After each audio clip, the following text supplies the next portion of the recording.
Yes. Sorry, do we have any additional copies of February 9th minutes? Member Guy just wants a copy. Does everybody have the copies? Member Clark, Member Chin, you have copies of the minutes there?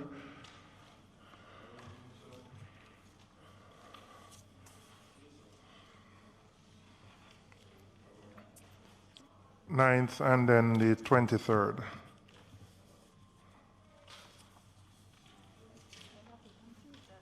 I know, it was also sent via email as well, if you... All right, for the February 9th, just going to go page by page. If there are any corrections that anybody has, page 1, these were very detailed minutes. Page 2, page 3, page 4, page 5, page 6, page 7, page 8, page 9, 10, and 11. If there are no corrections, could I have a motion for the confirmation of the minutes? Member Chin, seconded by Member Guy.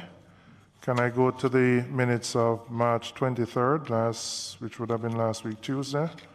These are much shorter minutes. Any corrections on page 1? You have what? Oh, you're moving for confirmation? All right. Moved by Member Guy, seconded Member Chin. All right, we have the confirmation of the minutes. Any matters arising from any of the minutes? If there are no matters arising, we're going to go straight to... Chairman. Yes, Member Guy. With the appropriate resolution, we move today to enable just in case, because the decision, no? Well, the committee would again have to, if we want to revisit it, and I believe we should, maybe we can wait until there are more members here, but the decision taken last week was that we would continue only face-to-face.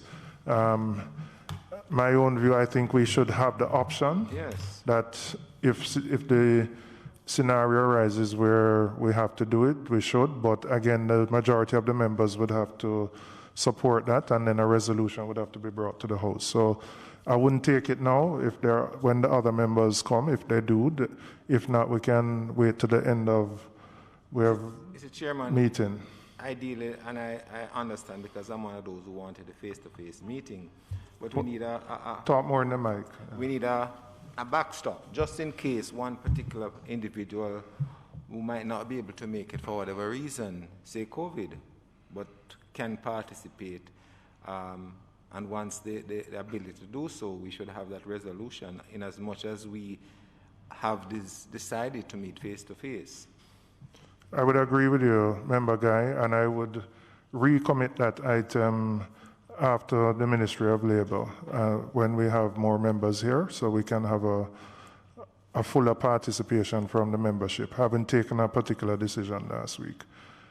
All right, could we invite in the team from the Ministry of Labour?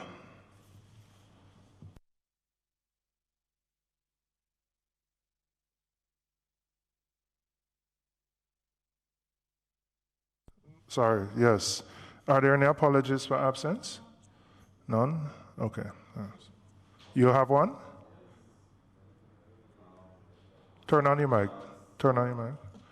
Member Charles, Member Henriquez will be absent. Member Miller, Member Williams, they will be late. So Member Henriquez, Member Charles absent, and Member Miller and Williams late? Williams and Miller. Also absent? Late. Oh, late. Okay, so Henriquez and Charles absent, and Miller and Williams late.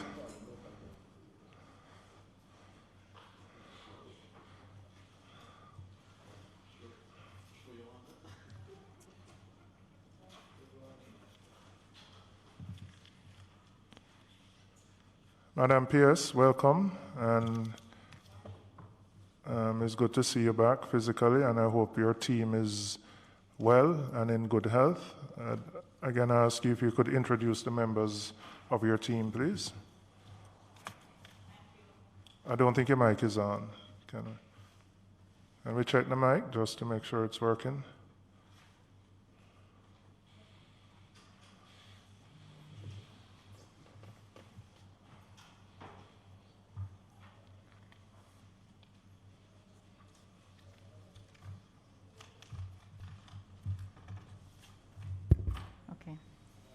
All right, morning, Chairman, morning, members, morning to the Auditor General's team. Today, I have the Principal Financial Officer, Mr. Jason Anderson, to my right, and behind me, Mrs. Marks Willis, Project Director for the PATH project, Mr. McIntosh, Transition Manager for the National Insurance Fund, Mr. Ludlow Bowie, Property Manager, and Mr. Owen Whiteley, Director of Administration for the Ministry. Thank you. Madam AG, could you introduce your team as well? Good morning, Chairman and members, and Permanent Secretary and members of your team. To my left is Deputy Auditor General Marlon McAdam. Beside him is Audit Principal Desland McKenzie. Immediately behind me is Deputy Auditor General Caroline Lewis, and to her left is Audit Principal Hyacinth Williams. Thank you. Could I also ask the member from the Ministry of Finance? Right. My name is Suzette Campbell, sitting in for Mrs. Hopley. Okay. And there is one person at the back. I don't know who you are representing. She's also a part of the Ministry of Labor's team? Yes. Okay. My apology, Chairman. I didn't see the representative from Ministry of Finance.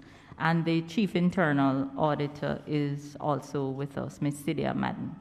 Oh, that's her. Okay, Yes. Thank you. All right, when we last met on February 9th, there were some actions that came out of that meeting, and I just want to go through it. Does everybody have the action sheet, which was also provided?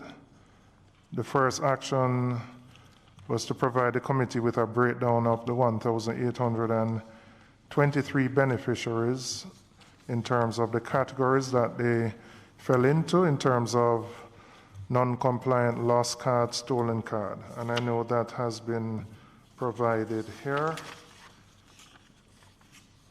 Members, you have the copy of that report.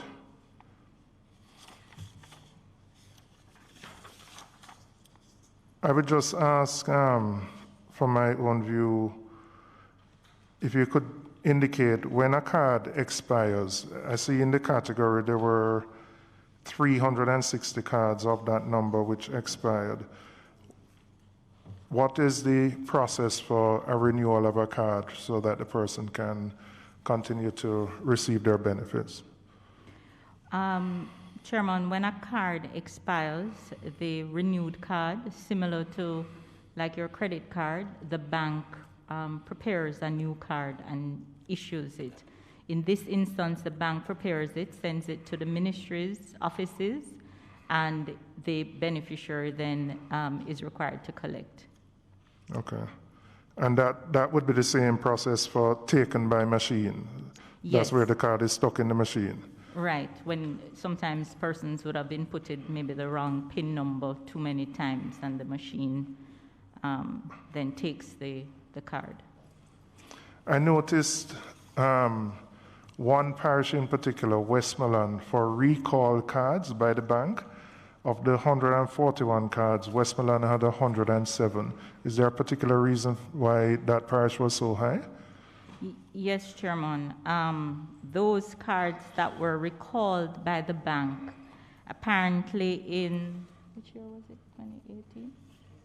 In 2018, a batch of cards were produced and there were some error in the card production on the side of the bank.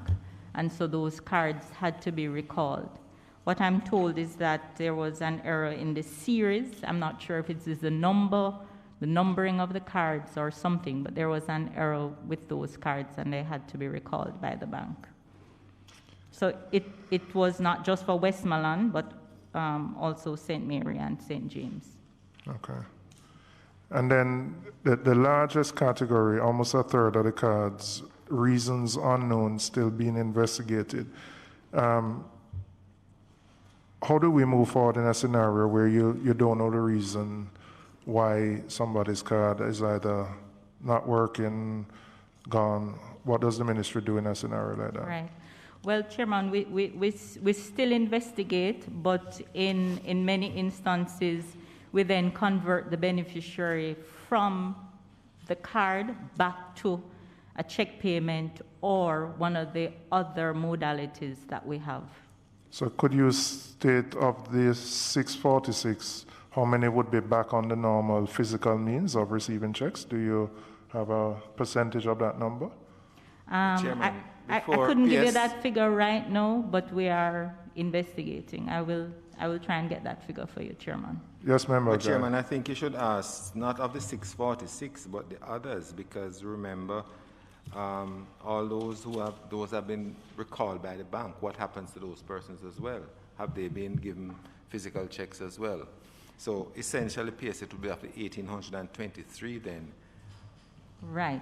So, remember, it would have been 1,823 at that point in time. So what would have happened since is that those recalled by the bank, new cards would have been issued, or if the card was taken by the machine, you would have then gotten back your card once, of course, your identity was correct.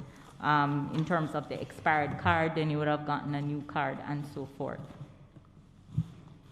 Can I ask, in terms of the deceased, is there a process to determine when somebody actually dies versus, or is it a relative says John Brown has died and you take it as assumed? What is the verification process to determine when somebody has died? The verification process is usually through the social worker's report. Okay. So the social worker would investigate to determine why have you not utilized the funds on the card, and we would have identified that the recipient would have passed on, or the beneficiary rather. Again, one parish seems particularly high. Clarendon, 79 of the 81 deceased there. Members, any? But Chairman, on that same point, is it that the social worker in Clarendon is more efficient than other areas, or is it that we have had greater deaths in Clarendon to account for this here? Member, that's a very good question. What I can tell you is that we have social workers all across the island, many of them doing their job. I really couldn't sit here and tell you that the social workers in Clarendon were more efficient than the others. It would warrant further investigation. But what I must tell the committee is, looking at these figures after the committee requested it, looking at these figures, many of them indicate to us that we need to use these figures a little more as a management tool to help us to determine some of the answers to the very question that you have just posed, Member Guy. Can I go to page 1 of your report? In paragraph 2, social workers verification visits. You had 8,565 new families added, which was 10% lower than 2019. Mm-hmm. Is there a specific target on an annual basis that the ministry has in terms of the amount you think should be added to the PATH program, or is it just based on applications and as they come in, they're verified? Yes, it is based on the need and applications that come in. We don't have a specific target per se, because we would never want to be in a position where persons who are in need, that we have to tell them no. So we have never been in the 20-year, almost 20-year history of the program, ever been in a position to turn away persons, and we don't want to be in that position. So anybody who comes to apply, or if they're referred to us, the application is taken, it is verified, and they go through the normal process. All right. Member Guy, then Member Sibley's. Yes, the narrative in the second paragraph says social workers' home verification resulted in X amount of new families. Mm-hmm. What would be a better or an additional data that would help us is to give us an idea as to how many families had applied, and to see how many of those families the social workers' verification had resulted in them being added to the list, to give us, the committee, a better idea, a better Of the index percentage that were successful. Yes, Yeah. you know, as to how it is, or how things are operating in the field there, you know, and that would give us a better idea, not only to what COVID has restricted, but also what other parameters may be in case that prevent people from being added to the list. Remember, Guy, if the committee is now asking for that information, we will be more than happy to provide. Yeah, I think that would be an important piece of data to see. We obviously understand why 2020 would be lower for all the reasons related to COVID, but I think understanding what the overall percentage is over the years would give an idea as to how many people were successful versus those applied, and then the reasons. As all of us would tell you, we get the feedback about, well, if you have a TV, you're not going to get it, or if you have a flush toilet, you won't get it. Those kinds of things we hear from our constituents. So it would be important to understand what would have been the reasons that would have prevented the social worker from verifying a new family. Chairman, I don't mean to belabor the point. The reasons for a social worker verifying the family, because we do 100% verification of families who qualify on the first application, meaning after they come to us and they apply and the proxy means test is applied and the data indicates that this is a person, a family deserving of the PATH benefit, the social workers are required to go out and do verification of the information that is provided to us. Okay. Member Sibley's? Thank you, Chair. Chair, my apologies for being late. Madam PS, good morning. Morning. With regards to your Appendix 1, I just want to go back there a bit. Was this report was prepared by the internal auditor? This particular appendix, was it reviewed by the internal auditor? Want to sure that I know what you're talking about. I assume, Member Sibley's, you're talking about the report, the 3-page report from the Ministry of Labour dated February 9th? Yes. And Appendix 1 at the end. P.S. the same ones related to the cash cards that we were... Oh, the cash card? Yes, that's what he's referring sorry. to. No, that was not prepared by the internal auditor, no. Was it sent to them to review any at all? Because, P.S., why I'm asking this, you see, when you look at the figures,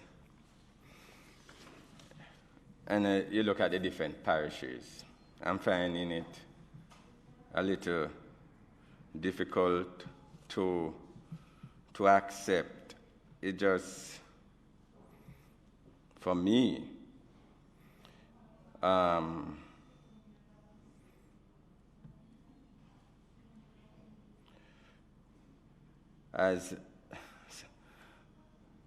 all the other parishes, the disease is 0 and 1. And then for Clarendon, it is 79. And for Clarendon, no card has expired, 0 card has expired. And if you were to do some test, really, a simple test from your desk, from around your desk in assessing the data,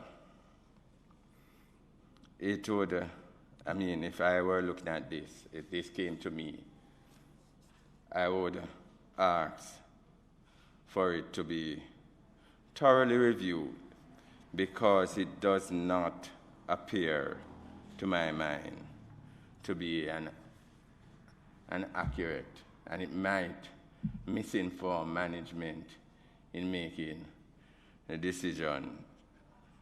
I really don't know if we can use this report to make decision, and I would love if the internal auditor in your ministry could test the veracity of these data. Let me just say, Member Sibley's, there were some questions which arose from the report before you came. Both Member Guy and I had some follow-up questions, like, for example, why Clarendon has 79 of the 81 reported deceased, whether it just meant that those social workers were more vigilant, or whether there were oversight. So there's without a doubt a need for some more follow-up on the data that was provided here.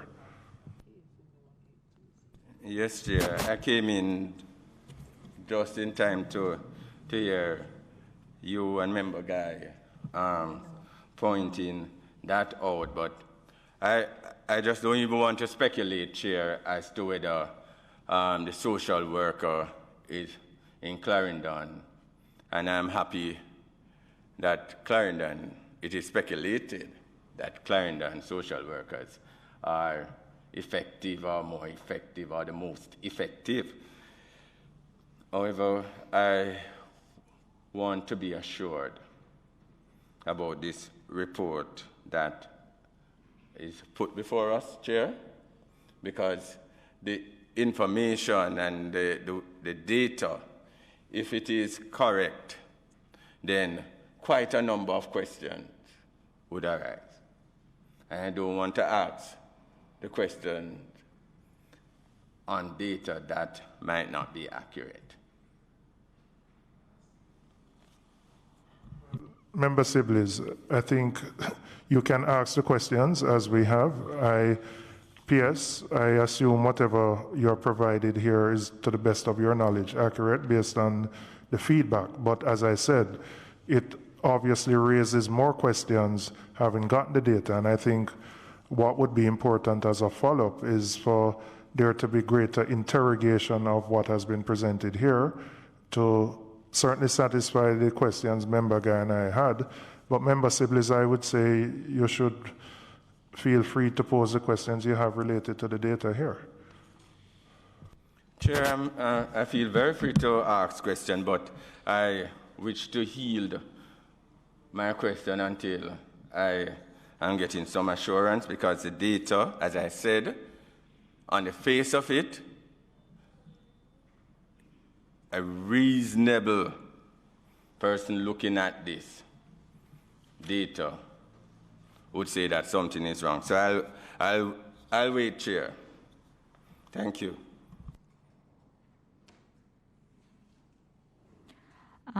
Chairman, the data presented is what I've been given by the management team.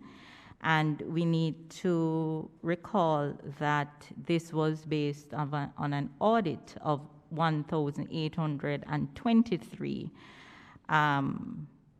beneficiaries who the audit pointed out that there was some issue with the cash card and monies remaining on the cash card for longer than what was required. So what ensued from the 1,823 was to try and determine what were the reasons persons did not use the card or collect their monies. And so what is provided is the report that the Public Assistance Division in the ministry would have provided to me.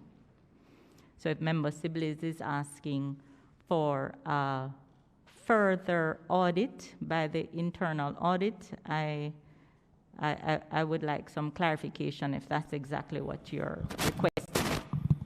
No, I'm not asking for a further audit because earlier you said the internal auditor had not looked at it. I'm asking for a review by the internal auditor of the figures, being that the appendix was prepared based on the internal auditor's report. The external auditor's report? No, these are, well, internal or external auditors, the auditor's report. So we are asking the internal auditor to look at these figures and to report back to us or to send us the report, because we want to make sure that what we have here is accurate. All right, Member Sibley's, there are two sets of issues. There are clearly follow-up questions that I believe need to be answered based on the report here, right? Based on the data, some of which seems unusual, and I believe the committee would want the answers to those questions. Your question is really about determining whether what is presented here is accurate. And the ministry has said, based on their own investigations from the team in the field, what has been presented here is actually accurate. That's what the PS is saying. You are asking for this to be verified by the internal audit team? Yes, Chair, I'm asking it to be verified by the internal audit unit of the ministry. And that is okay. So what I would say, PS, and I'm not aware of all your internal processes, but certainly if you could come back to us just to verify that what you have here is accurate, but importantly, where there are clearly some anomalies, like the number of deceased and the high percentage in Clarendon, there were also some other questions. If those could be answered so that we can have some clarity on what would have driven those figures. Okay? All right, so we would, Member Sibley's, we're going to ask that that report be provided to us at a subsequent meeting. And also the information Member Guy had mentioned in terms of looking at the percentage of confirmed new families versus those who actually apply. So we have an idea of how many are successful in being added. And for my purposes as well, what would be the factors that would have disqualified some of those who would have applied. It may be a minorish point, but on page 1 of the report on collected funds, let's just add I assume we're referring to millions of dollars here, 548.65. Just for our records, let's update it to include millions, just for accuracy. All right? Oh, yes, sorry. And it's also the same thing on page 2. On page, where are you, member guy?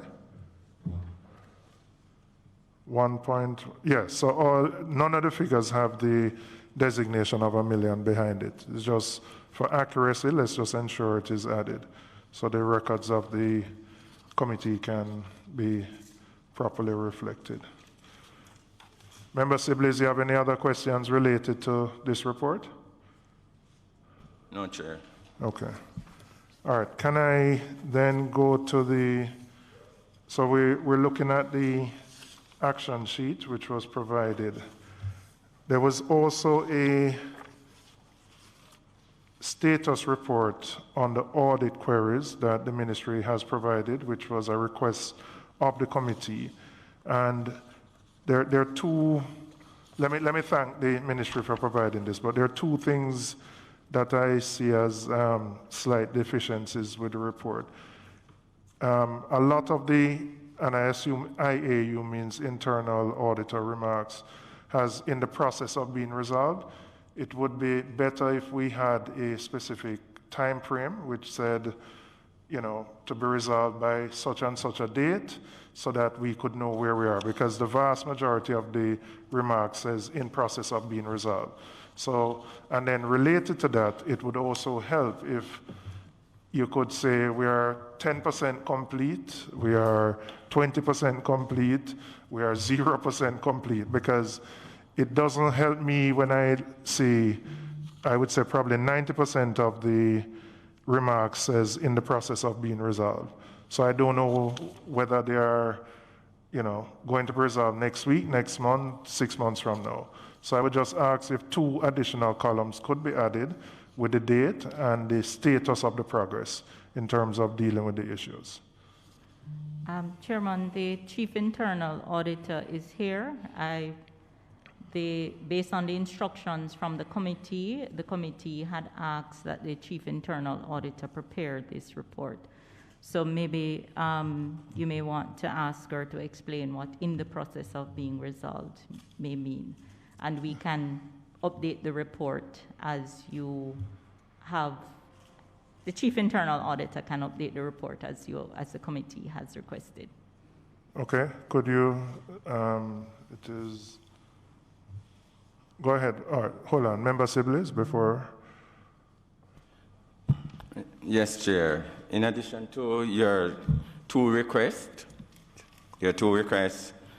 I'm requesting that we get also the date of commencement when these issues started to be resolved. Commencement date. Okay. Madam Chief Internal Auditor, could you help us with this report?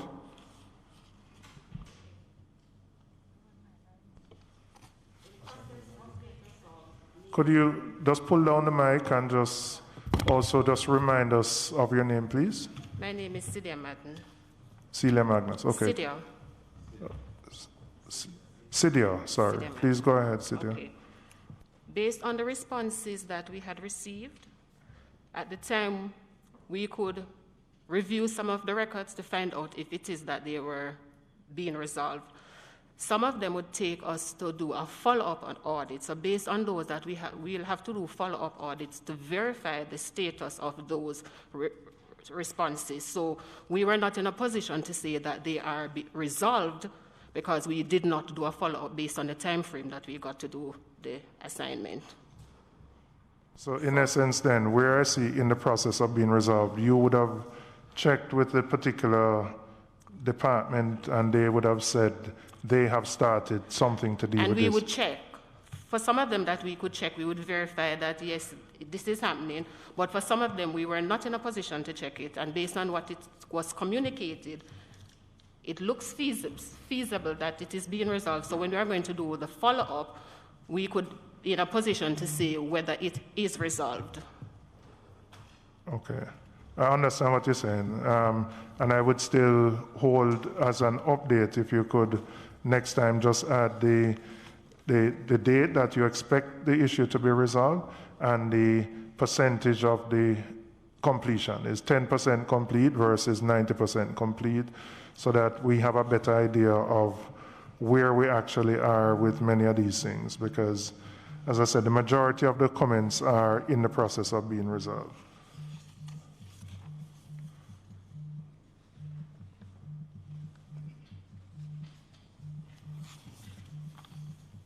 Members, any other questions on the status update from on the audit queries from the ministry?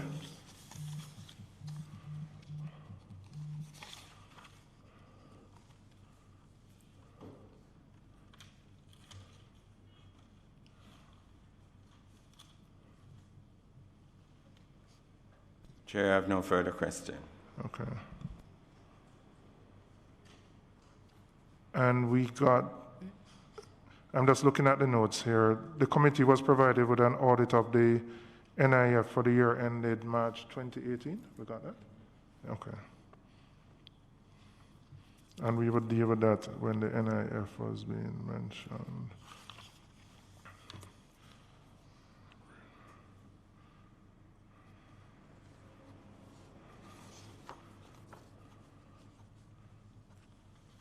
Well, based on the action sheet which came to us, I think what has been updated, the information we have asked for has been provided to us based on this action sheet. Yeah, Member Sibley? Yes, Chair, and it came last week Friday. I have looked at it, Chair, reviewed, but I am requesting some more time to go through this. Is that the NIF one? The NIF report. Yeah, Chair. I didn't intend to take it today. So I would agree that we probably look at that one at the next meeting that we have. But in terms of the outstanding matters and the action sheet from the ministry has provided the data that we requested. We have some follow-up questions, as we have indicated, but I'll ask Madam AG, is there anything that you would want to ask or add based on this? Not in relation to the matters that have been presented, Mr. Chairman. Yes, Member Guy. There is a briefing on the PAC briefing from the clerk to the committee, and there's one. Just tell me which one you are on and which page. On annual report 2020, 2019-2020, and I'm on the final page. Sorry, the penultimate page. It's not numbered. Management's response to in terms of the secondary schools and the attendance rate. I know we have, the matter was broached here already, and as far as I recall, a significant number of members of the committee felt that the ministry ought to be pursuing another route, because if you have a situation where you don't have children attending school simply because they don't have the funds to come, and they don't attend over a period of time, the allocation on the path is reduced because of non-attendance. What other measures is the ministry thinking of introducing apart from the parenting seminars and all the rest of it? Because you're creating a vicious cycle when this happens, and invariably what happens is that those who would require it most are the ones who are taken off the program simply because of non-attendance at school.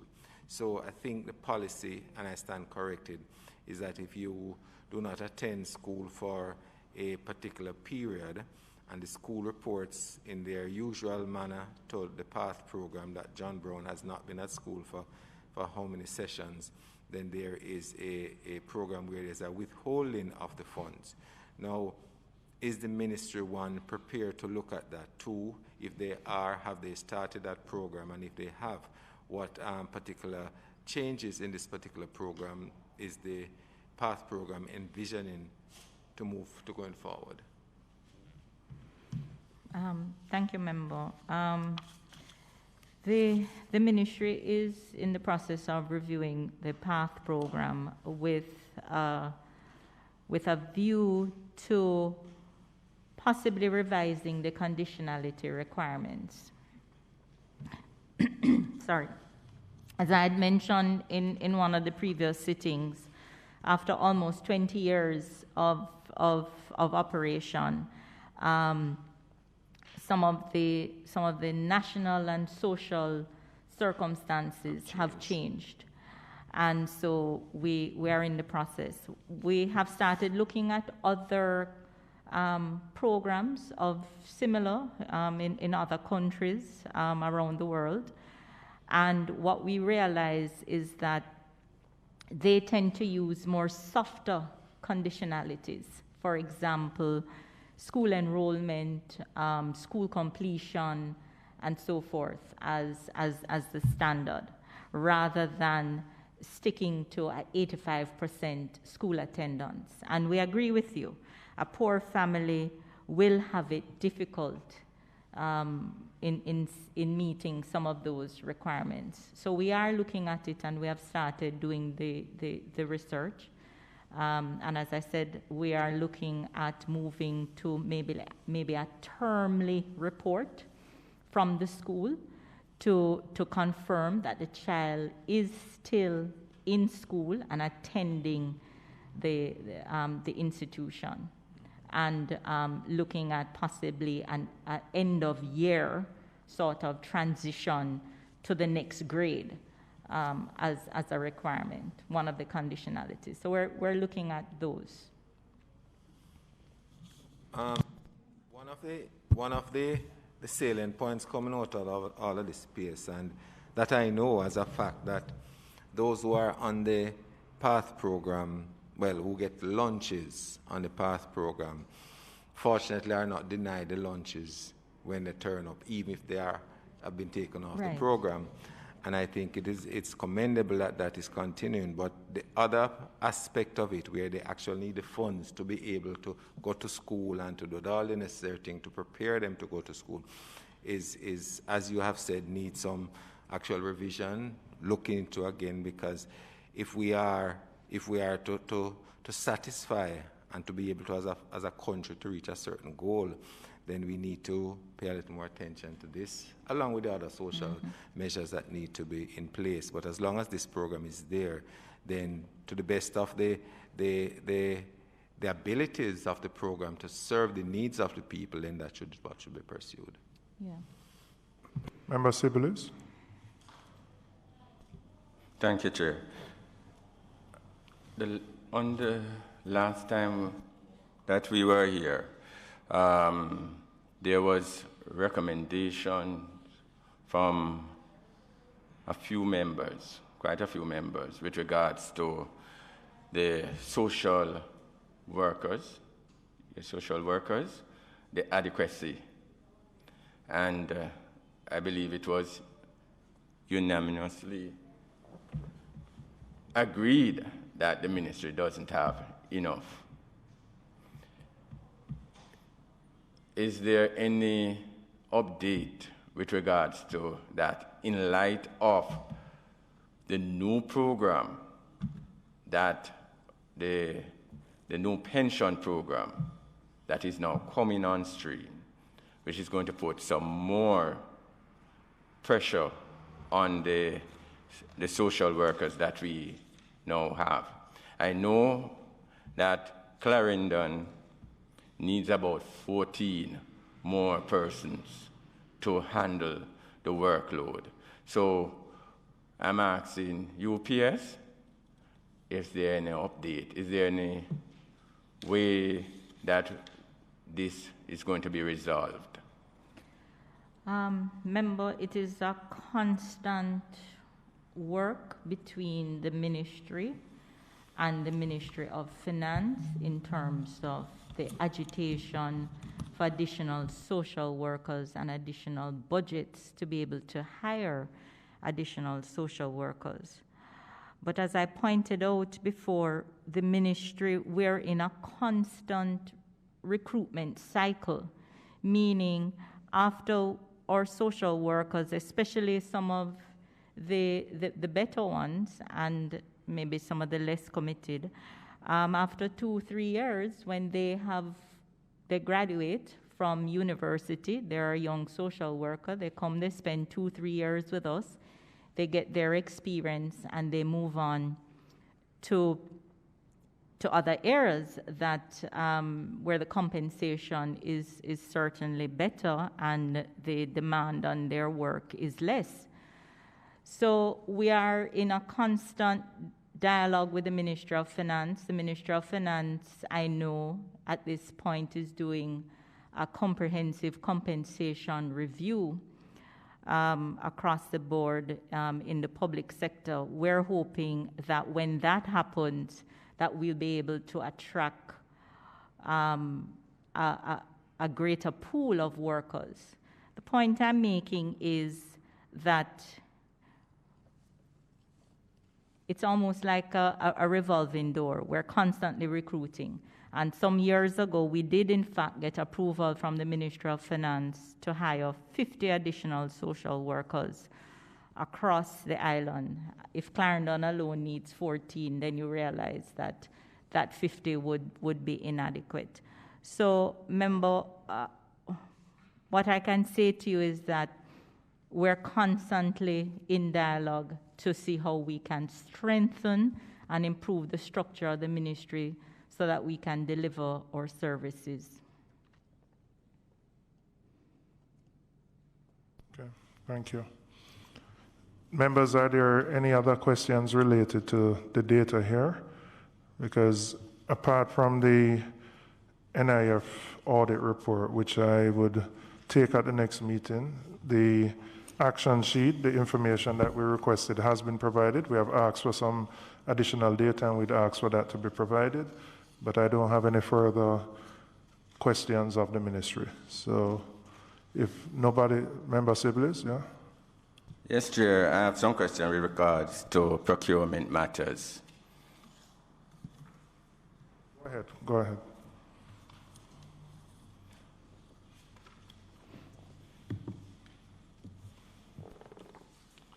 Chair, Madam PS, the report 3.2.139 in the external auditor's report under the subheading Poor Procurement Management, minutes taken of your procurement committee says that were poorly maintained and a number of decisions, and I'm paraphrasing, that are taken are not reflected in the minutes.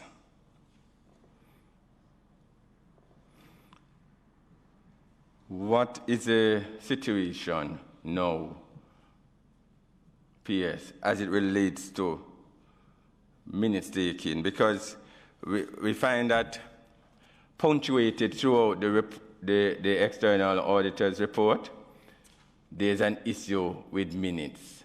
Minutes are not taken at meetings. But at the procurement committee level, I find it to be very serious if minutes are not taken.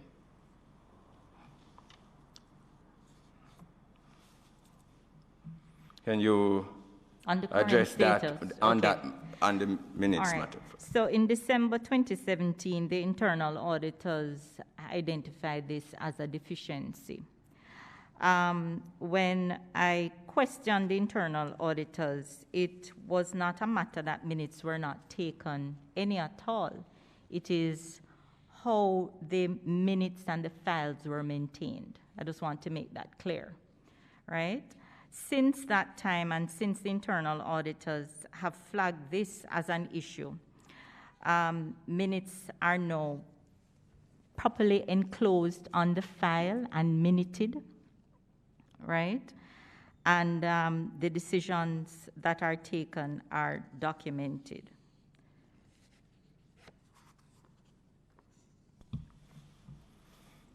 Member Clark, you had a question. Thank you very much, Mr. Chairman. Through you to Madam PS.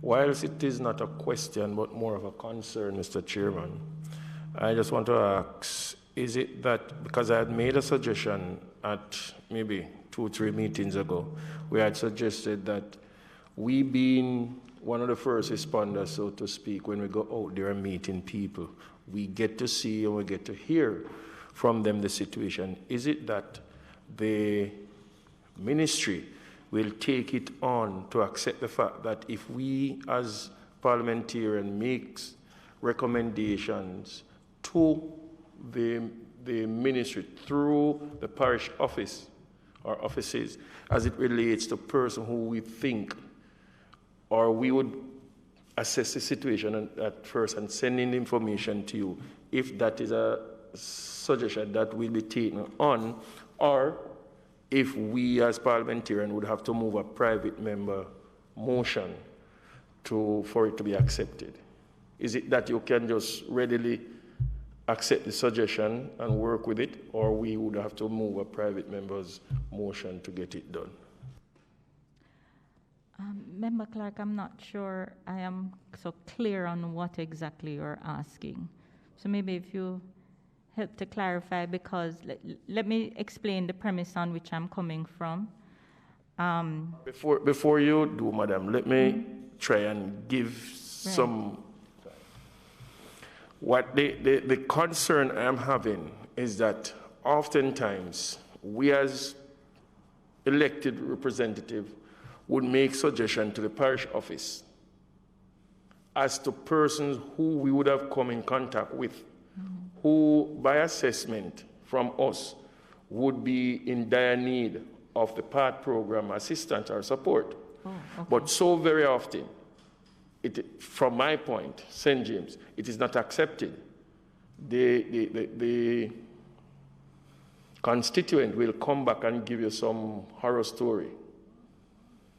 I am now suggesting, because I have suggested before, the concern that I am now having, is it that you as PS, chief, can take that suggestion and put it into working order? Or is it that you can't do it because it would have to be a parliamentary decision, so I would have to go to Parliament now to move a private member's motion for it to be enacted? Member, let me say for this Parliament, right, if I'm understanding you clearly, that this ministry works with whoever is out there to assist in terms of the interest of those we serve. So if a member of Parliament is going to be making a recommendation for assistance, you are on the ground, Member Clark. You see the needs of the people. My social workers are also on the ground, but we are not necessarily always seeing the same people, right? So we do take recommendations from the members of Parliament. We take recommendations from civil society in terms of those people who you identify are in need of assistance, to refer them to us. There is nothing in how the ministry operates where we tell persons that they're to have no interaction with the members of Parliament or the councillors. As a matter of fact, my team will tell you that I encourage it because you are out there, you see the needs. What I do tell my staff, when the matters are referred to us, we have our own internal business processes that we have to follow. So you come across a gentleman or a lady or a family in need of assistance, give us the information. You come across someone who maybe because of misinformation, I don't know, something may be going wrong with their PATH benefit or their NIS benefit or whatever. Bring it to our attention. It is our objective to ensure that those issues are resolved.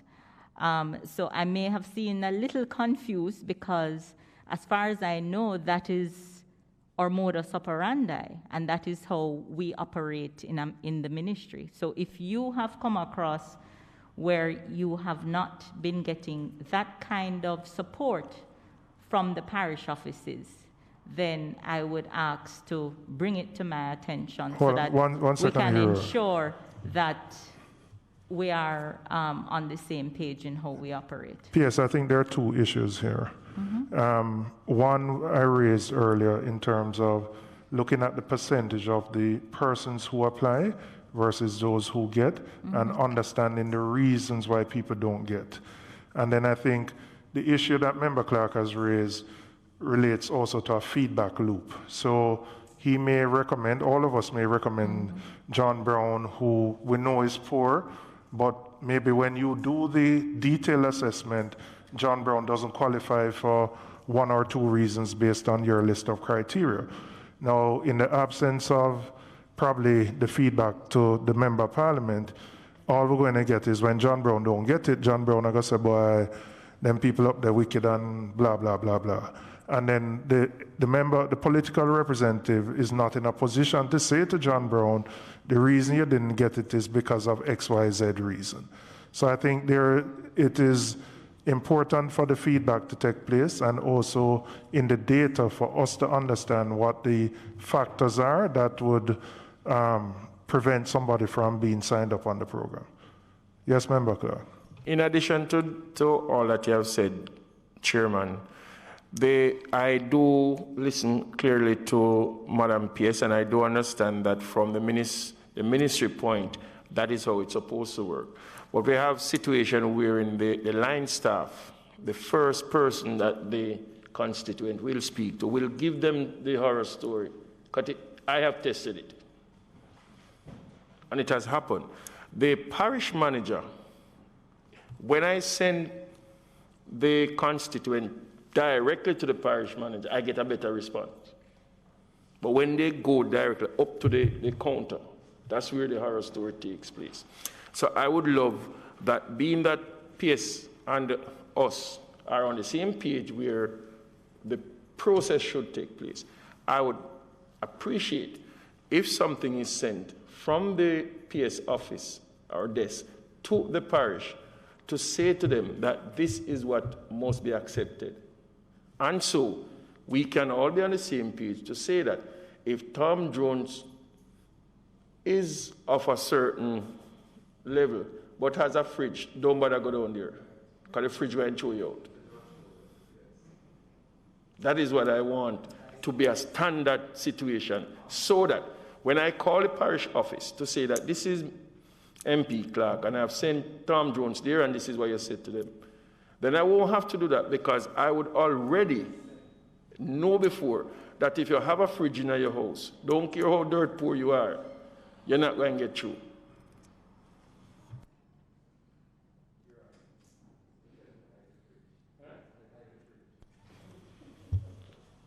Member Sibley?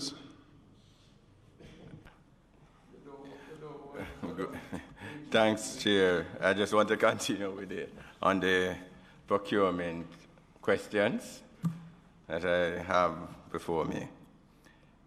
With regards to the janitorial matter, where it reads, the report noted that despite previous audit reports in 2015 and 2016, the MLSS continued to operate in breach of the procurement guidelines, as there was no evidence that the relevant steps were taken to regularize the janitorial service. In management response, it is stated that the unit is also in the process of finalizing the specifications for the janitorial services tendered process. Both procurement processes are expected to be completed by February 2021. This is after 2015 and 2016. This matter is a concern. My question is, February 21 has passed. Is this matter resolved? It is partially resolved. So we went to tender, and the tender was done in lots. Because, of course, we have offices not just in Kingston, but we have offices outside of Kingston. The tender was, the contract was awarded for the janitorial services for the offices outside of Kingston. However, for our Kingston locations, we have had to retender.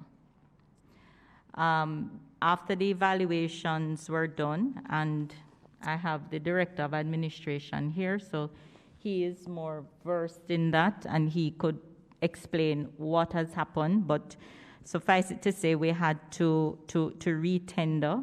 Is it retender out? Is it retender out? So the retender has gone back out.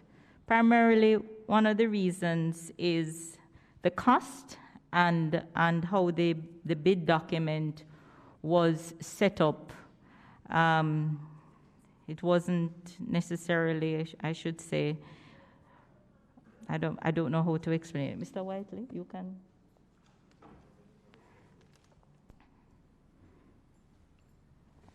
Morning.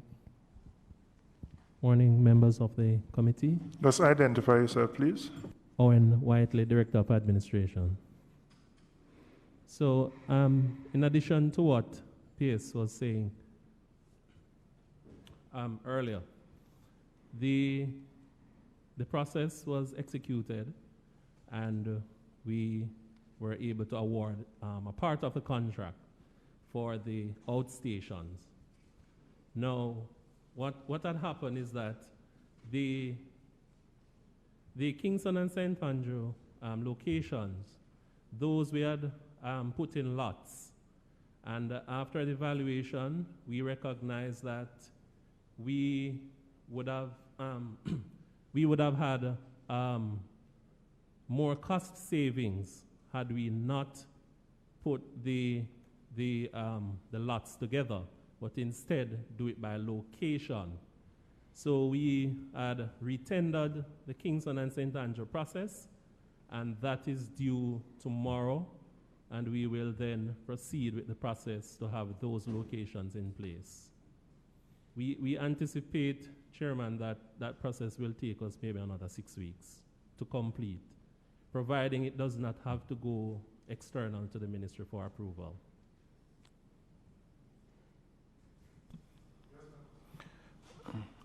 Follow-up question to that.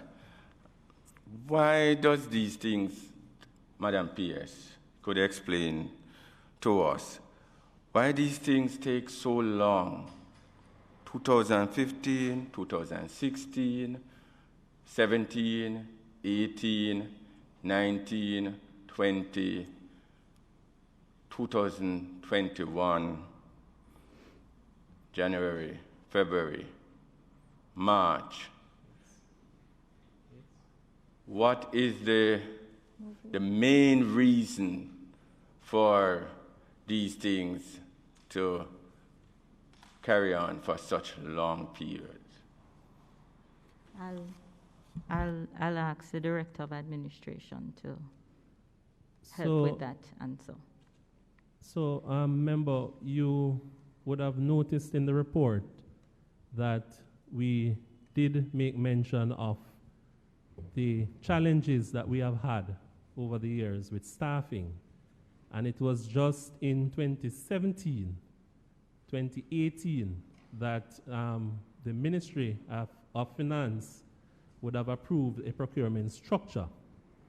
So the staffing was very insufficient, and the requisite training and certification was not in place.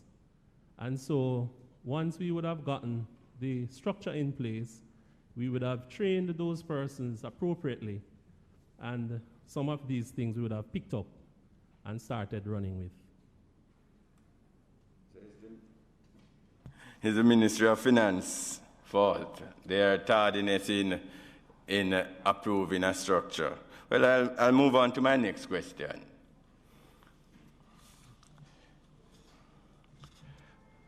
Three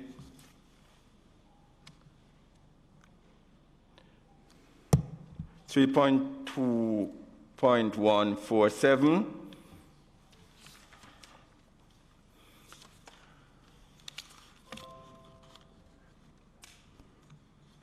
As it relates, which continues straight to 3.2.151. Computers.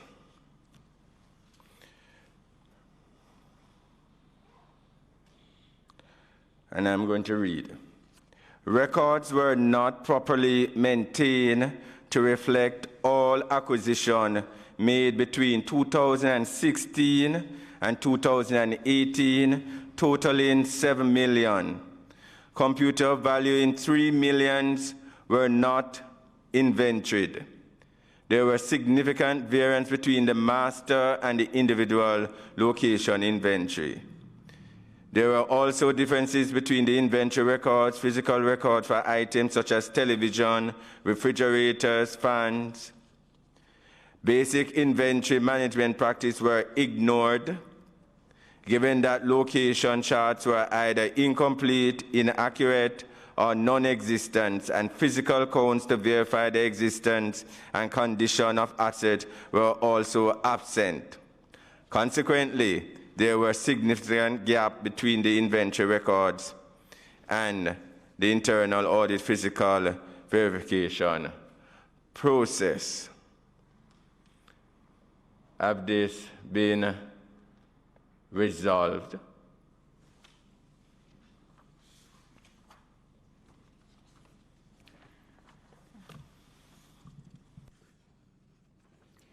This area, member, is one of the areas that we have strengthened significantly, and for all of the ministries, 20-something locations, we have 2 inventory records officers. When we had submitted the report to the committee, we had pointed out to the committee that we had reassigned another staff member to assist in that area, as well as the employment of an intern to assist us in doing a re-verification and updating and labeling.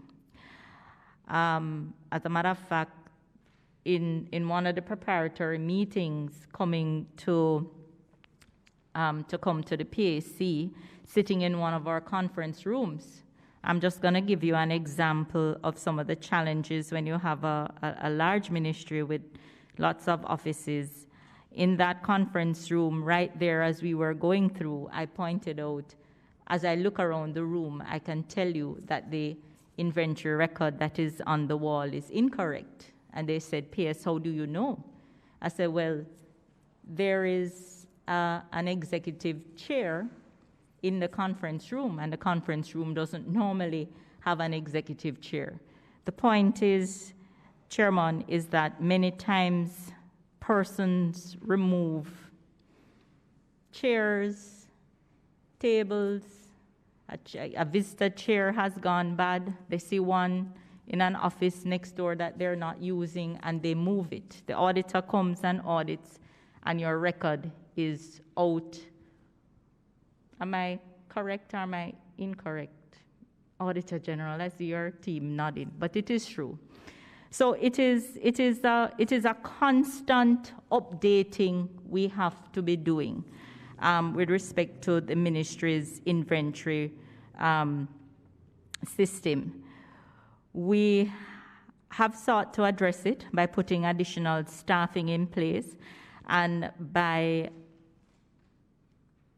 educating persons. It may sound simple by just pointing out to them why it is important that if they move a chair to put it back where it came from. So we are working on it. The auditor in her report would have it as in process of being resolved, and that's because I figure the internal audit unit will need to do a verification to ensure that the records are now being maintained. But as I have it, based on what I'm told from the directors, the master inventory list is being updated and has been updated certainly since that time.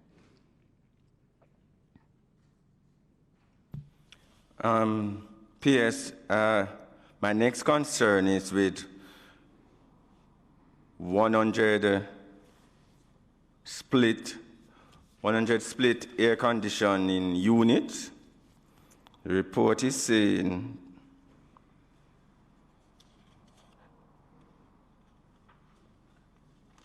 that the ministry spent $4 million to acquire new split air conditioning units in the last 4 financial years. However, no record were maintained to account for over 100 split air conditioning units. Can you just explain that to the committee?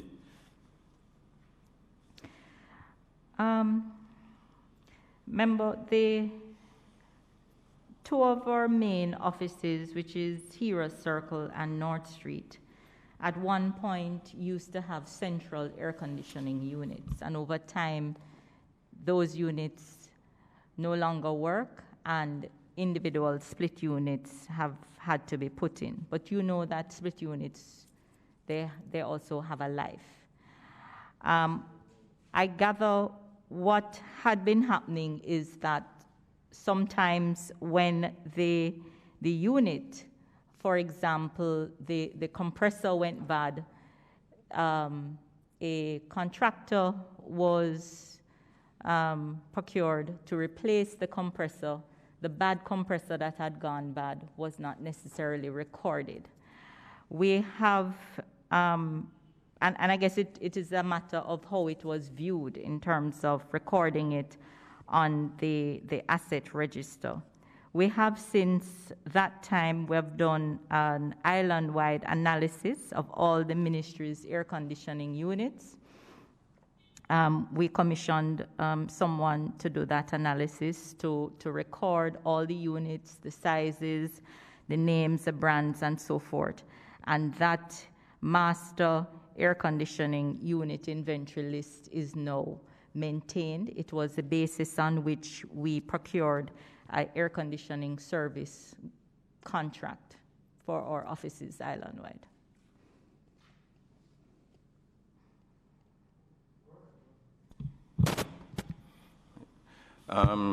P.S.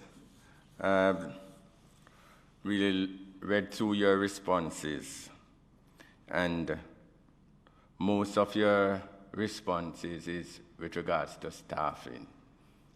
The not having adequate amount of staffing, whether it's technical staff or just staff in general. Those are the usual reasons for these things to go unattended for years. And P.S., I am really concerned that these things has arisen over many years without them being addressed. And they are only now being addressed in recent times. I hope, P.S., that as it relates to the procurement items and the inventory and fixed assets, that these matters are being resolved or resolved. And anybody who is supposed to be held accountable are held accountable. Thank you. Thank you, Member Sibley's. Do we have any members have any further questions for the ministry?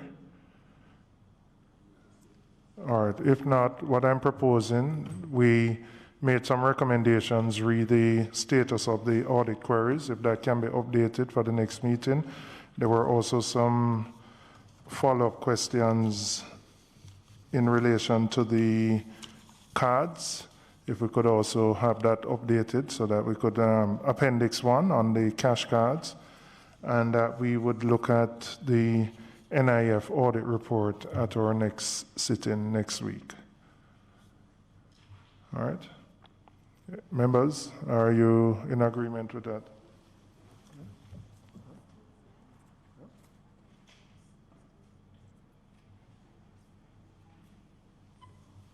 Yeah, I think we can meet.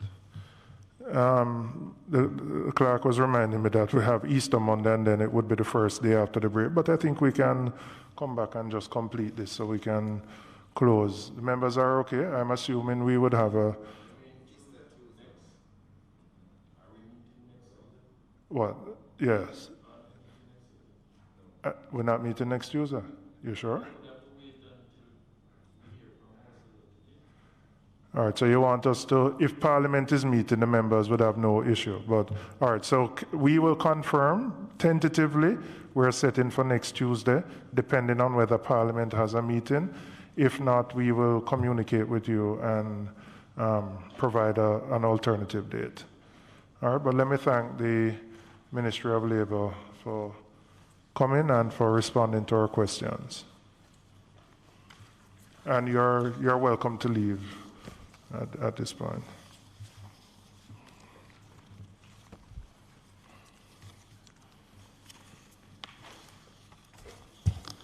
There are two matters on the AOB that I want to raise. The committee clerk had sent an email around with a offer of training on fiscal and macroeconomic matters from MIND, which is optional for members, that everything is done online and via Zoom. So members, if they so desire, they can avail themselves of that training program. It was sent in an email, when you sent it? Oh, okay, it was just sent this morning. So you can check your emails to see. And then I would recommit a matter that Member Guy raised earlier today in terms of how we proceed with the meetings. Members would have, at the last week's Tuesday meeting, we would have decided that we were only going to continue on a face-to-face basis. Member Guy has raised as an option, if the committee wants to have the option of having the meetings electronically, if a member of a ministry, agency, or department is not able to attend. I would have to put it back to the committee based on the decision we made last week to see whether we want to pursue that option.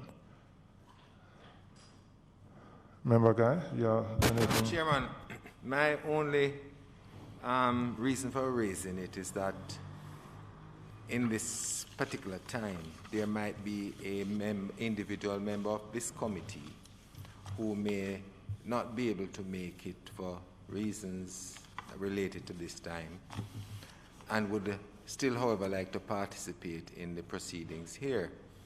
My reason for raising it was just an option to be considered by the committee. Not that it would necessarily mean that a ministry or department and agency would entirely avail themselves of that particular platform to appear before the committee, but it may very well be that the permanent secretary and her team are here, but one particular member of that team may not be able to make it because of a positive COVID, for example, not sick in hospital, but can they be able to participate in the proceedings? And I would not want the activity of the committee to be hampered by such a situation, and then we would have that ministry coming back 2 weeks or 3 weeks hence when that person is better. So I'm just laying it on the table as an option to be considered, and whether we could have the parliamentary motion to have that. And then the committee will decide if it is given that power by the parliament to determine which circumstances to utilize that in. All right, very clear, Member Guide. Ask the members their views. Member Sibley's. Chair, my views has not changed since the last time. I believe we should even have the option to have the meeting virtually on the Zoom platform. Okay. Member Chin, Member Williams.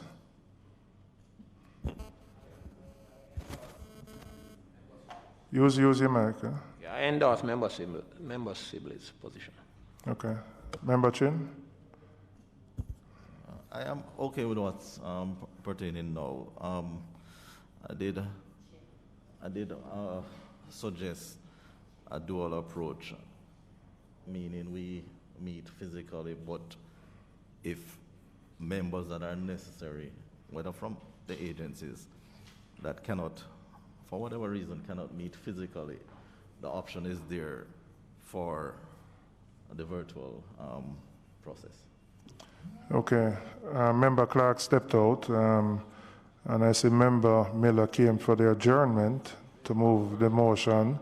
But members, I would encourage us to adopt the approach of having the option, which would mean we would have a motion be prepared for the full Parliament today, and then we can make a determination about whether we exercise the option. But I think having the option is important.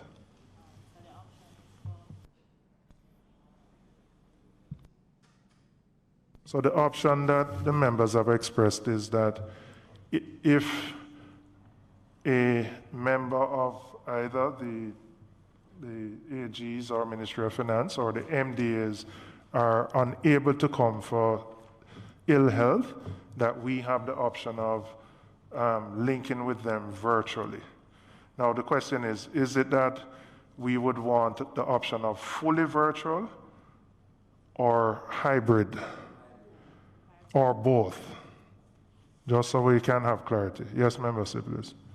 Chair, I think it would be better if we get the motion to have meeting virtual, full virtual, and at our meeting, we decide whether or not we want to go full virtual or we want to go have a hybrid.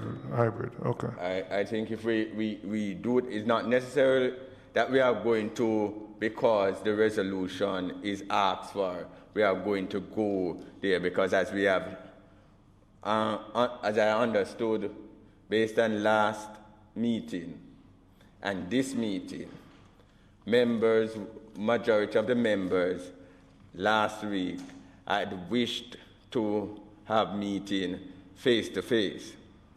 But we are now being asked to consider whether we would like an hybrid. I'm saying we don't know what may happen down the path, because we are in COVID-19 season. And so if we go for the resolution to have the meeting Zoom, the choice to have it on Zoom virtual or hybrid, then we wouldn't have to be going back all the time for it. When we can just meet and decide whether the next meeting will be Zoom, fully on Zoom, or it will be a hybrid. All right. Member Guy, yes.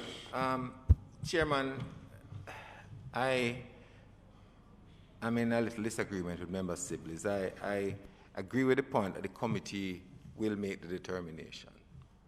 But I think we should only ask for a hybrid, not the whole aspect of a Zoom, right?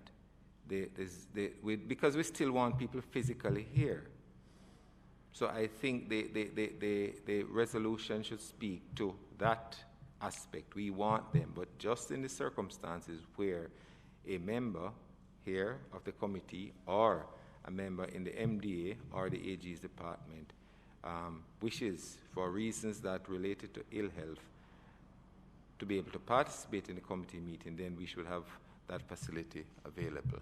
And that's just my thing. But my suggestion, if it is possible that way, supports us having the permanent secretary and her team, his or her team, here, but with the absence of one or two who might be necessary for the proper functioning of that interrogation to appear by Zoom if necessary because of ill health. Before I go to Member Williams, but let me just clarify a point. So let's say, for example, next week the PS is unable to come, right, for whatever reason, just as an example. Does that mean that we would, based on your recommendation, we wouldn't have a meeting then? Chairman, there are ministries where the PS is not able to be present, but the next officer, who is the one below the PS, has attended meetings at the Public Accounts Committee meeting before. They have represented the ministry, whether it is a chief financial officer or somebody like that. But the next one in line, when the permanent secretary goes on leave, somebody asks for him or her. So that person will be expected to take the seat of the permanent secretary to appear before the PAC. All right. Member Williams, let me hear you. Yeah, my concern is, are we excusing the rationale for considering the virtual hybrid approach is really in the context of the pandemic, correct?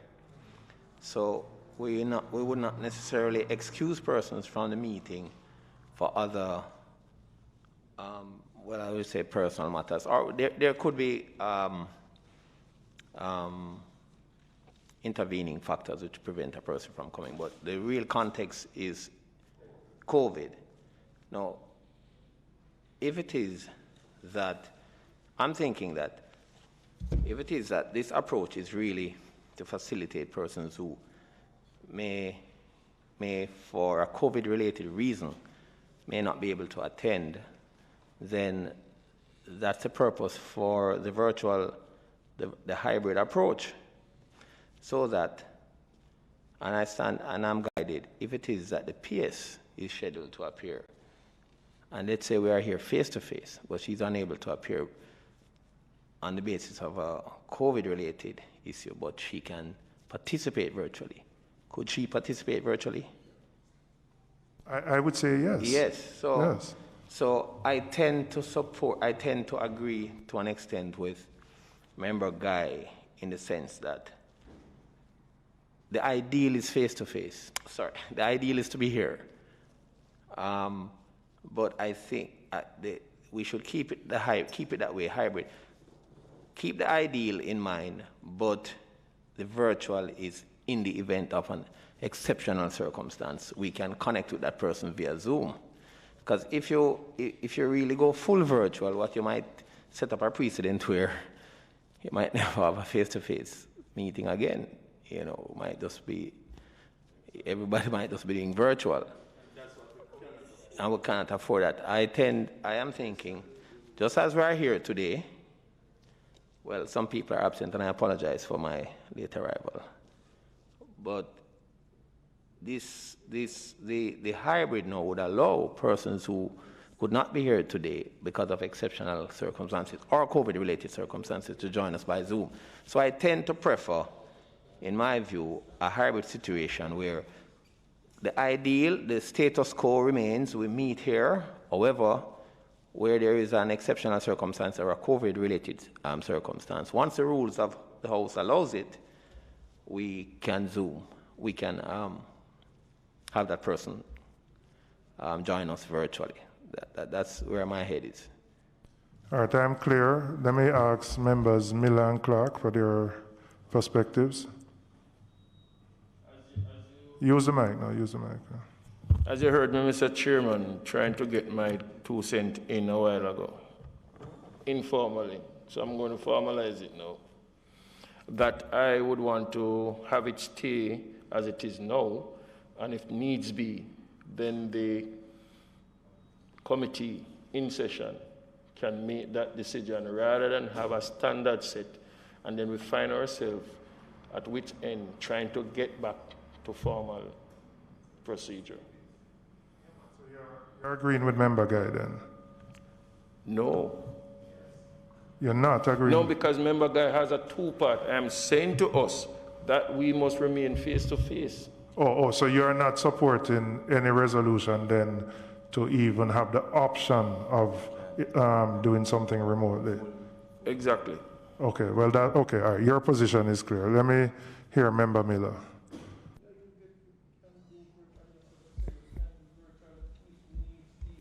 No, hold on. That's okay.